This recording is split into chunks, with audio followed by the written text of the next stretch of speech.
NEET paper leak मामले पर supreme court ने फाइनल फैसला सुनाया है। कोर्ट ने कहा कि सभी पक्षों की दलीलें सुनने के बाद हम इस नतीजे पर पहुंचे हैं कि ये एक सिस्टमैटिक फेलियर नहीं है। पेपर लीक का असर हजारीबाग और पटना तक ही सीमित है। हमने ढांचागत खामियों की ओर ध्यान दिया है। कोर्ट ने कहा कि एग्जाम देने वाले कैंडिडेट की पहचान सुनिश्चित करना, पेपर लीक को रोकने के लिए स्टोरेज के लिए एसओपी तैयार करना सरकार और एनटीए की जिम्मेदारी है। अगर किसी की शिकायत का निवारण सुप्रीम कोर्ट के फैसले से नहीं हुआ है तो वो हाई कोर्ट जा सकता है। हमारा निष्कर्ष है कि पेपर लीक सिस्टमैटिक नहीं है। कोर्ट ने आगे कहा कि पेपर लीक व्यापक स्तर पर नहीं हुआ है। एनटीए को आगे के लिए ध्यान रखना चाहिए, इस तरह की लापरवाही से बचना चाहिए। हम नीट की दोबारा परीक्षा की मांग को खारिज कर रहे हैं।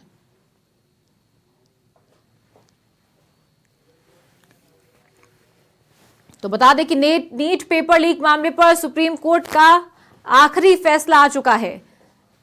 जो याचिका दाखिल की गई थी दोबारा एग्जाम करवाने की, उसे सुप्रीम कोर्ट ने आज खारिज कर दिया है। तो नीट पेपर लीक मामले में सुप्रीम कोर्ट का बड़ा फैसला आया है। उन्होंने कहा कि यह सिस्टमैटिक फेलियर नहीं है, केवल पटना हजारीबाग तक ही पेपर लीक सीमित था। और दिल्ली से ज्योति सिंह हमारे सहयोगी जुड़ गए हैं फोन लाइन पर। ज्योति, सुप्रीम कोर्ट का फैसला आया है, क्या कुछ सुप्रीम कोर्ट की तरफ से स्टेटमेंट दिया गया?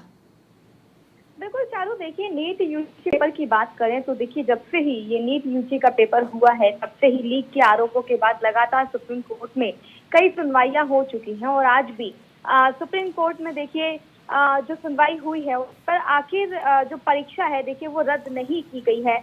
वो इसलिए नहीं की गई है क्योंकि सुप्रीम कोर्ट का कहना है और इस पर देखिए पूरा विस्तार से बताया है सुप्रीम कोर्ट ने और कहा है कि इस मामले में कोई भी व्यवस्थागत जो खामी है वो पाई नहीं गई है और ऐसे में इसे रद्द करने से उन लाखों छात्रों के हित के जो हित है वो प्रभावित होंगे और जो एग्जाम में बैठे थे वो उनके साथ बिल्कुल भी ठीक नहीं होगा। इसके अलावा बात करें तो परीक्षा में पास करने वाले छात्रों का जो कॉन्फिडेंस है उस पर भी एक अपोजिट जो साइड इफेक्ट है वो भी पड़ेगा अगर इस परीक्षा को रद्द किया जाता है। और इसके आगे सुप्रीम कोर्ट ने कहा कि पूरी जांच से पता चला है कि पेपर लीक पटना और हजारीबाग तक ही सीमित था, इसका व्यापक असर नहीं हुआ था जिसके कई दावे किए जा रहे थे और उनके पुख्ता सबूत जो है वो नहीं मिले हैं।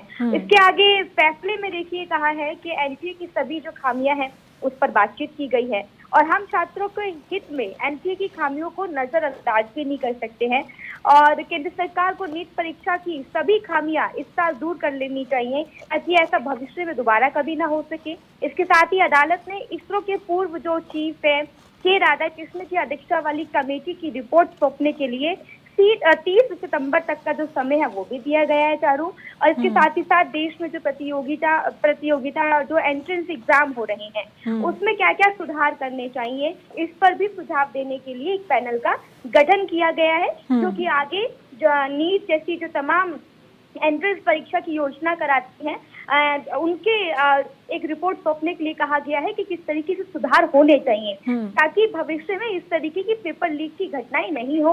और कुल मिलाकर ये है चारू कि ये जो एग्जाम है नीट यूजी का वो कैंसिल नहीं होगा और क्यों नहीं होगा इसको लेकर आज सुप्रीम कोर्ट की तरफ से किया गया विस्तार में एक पूरा स्टेटमेंट दिया गया है। ठीक है ज्योति, बहुत शुक्रिया आपका ये जानकारी देने के लिए।